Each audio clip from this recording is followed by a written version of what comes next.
Hello guys! Good morning! Mag-unboxing na naman tayo. So as you have noticed, hindi magkatugma ang sinasabi ko sa aking mga bibig dahil hindi ko na-on ang mic during sa actual recording of this video.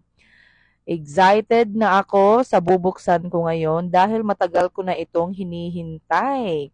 At syempre, i-rate natin kung 10/10 ba siya in actual, okay?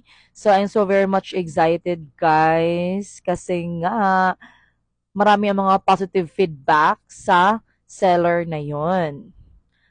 Dito ang baby ko, guys, oh. Baby ko, busy din siya sa paglalaro. Ahan yung mga anak ko sa likod, okay?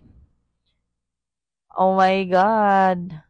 Thrilling na thrilling talaga siya, guys. Ang dami niyang nakabalot. In other words, napaka-safe ng ating order sa kanila kasi nakabalot, naka-bubble wrap talaga, naka-cartoon pa, o 'di ba? So, malayo sa damage ang isang product kapag maraming ganitong mga nakabalot, okay?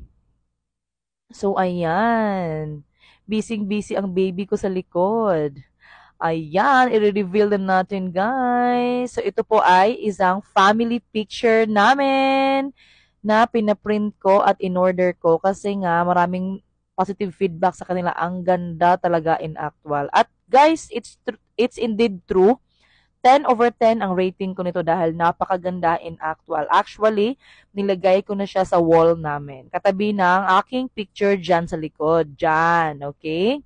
Diyan ko siya ilalagay. Diyan. Okay, thank you so much. May family picture na kami. At saka meron siyang pandikit sa likod. Okay, don't you worry. Bye!